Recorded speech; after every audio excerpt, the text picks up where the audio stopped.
The State Duma assessed the probability of expelling the Russian ambassador from the United States. MP Slutsky, there are no reasons for the expulsion of the Russian ambassador from the United States. The United States currently has no leads for expelling Russian ambassador Anatoly Antonov. This was stated by Leonid Slutsky, chairman of the Duma Foreign Affairs Committee, to Izvestia on Friday, February 11, when commenting on the possibility of expelling the head of the Russian diplomatic mission from the United States. The politician regretted the fact that at present anything can be expected from strategic friends in Washington, while Antonov himself also allowed his expulsion from the country.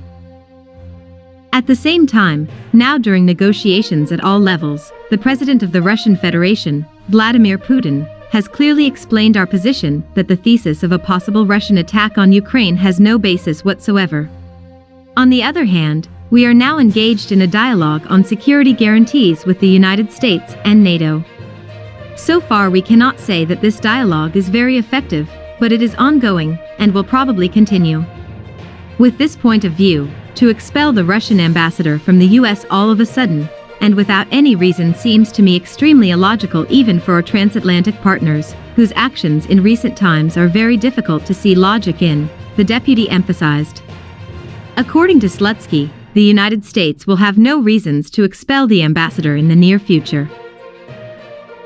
He also stressed that now some new, completely artificial, and unjustified points of tension on the part of Washington contradict not only the logic of the situation, but also the recent statements of Secretary of State Antony Blinken, who said that confrontation with Russia is not necessary. But although our partners are creating tension where there shouldn't be any, I would nevertheless not expect our ambassador to be expelled, at least in the coming days, the politician concluded. Earlier, on February 9, Antonov said that as part of the bargaining for visas for employees of its diplomatic missions, Washington has not abandoned threats to expel the Russian ambassador from the country. According to the diplomat, the Americans do not rule out this course of events, which implies lowering the level of diplomatic presence in Moscow and Washington.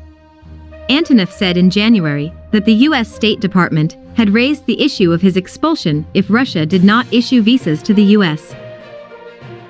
ambassador's guards in Moscow.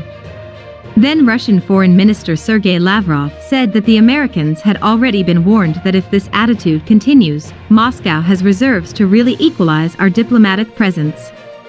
On December 5, 2021, U.S. Ambassador to Russia John Sullivan said that the United States could not increase its diplomatic presence in Russia because American diplomats are allegedly not issued Russian visas.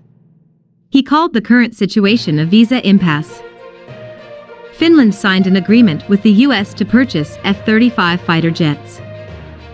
Finnish Defense Ministry signed an agreement with the American company Lockheed Martin to supply fighter jets F-35.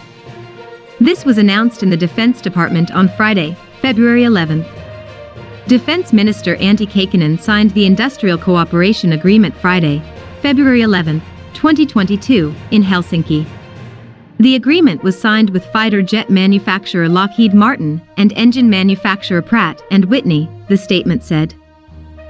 It is noted that the supply contracts provide for the delivery of 64 multi-role fighters in the configuration of F-35A Block 4 in 2025 to 2030, as well as their further repair, maintenance and training of pilots. In early January, the US F-35 fighter aircraft, which belongs to the South Korean Air Force, had a landing gear failure. The plane had to land on its belly on the runway of a military airfield. The runway was covered with special foam that reduced friction and the possibility of fire.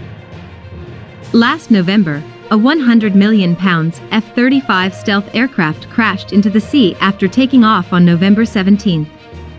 The craft crashed while performing a routine flight from the aircraft carrier Queen Elizabeth. According to British Defence Minister Ben Wallace, the accident occurred shortly after the F-35 took off. In early June 2019, Business Insider named the F-35 as the worst U.S. weapon. The reason was numerous technical, manufacturing flaws in the aircraft, reliability problems, as well as its huge cost. The F-35 is a family of low-profile, fifth-generation multi-role fighter bombers developed by U.S. firm Lockheed Martin in 3 variants: the F-35A ground fighter for the Air Force, the F-35B short takeoff and vertical landing fighter, and the F-35C deck fighter for the Navy.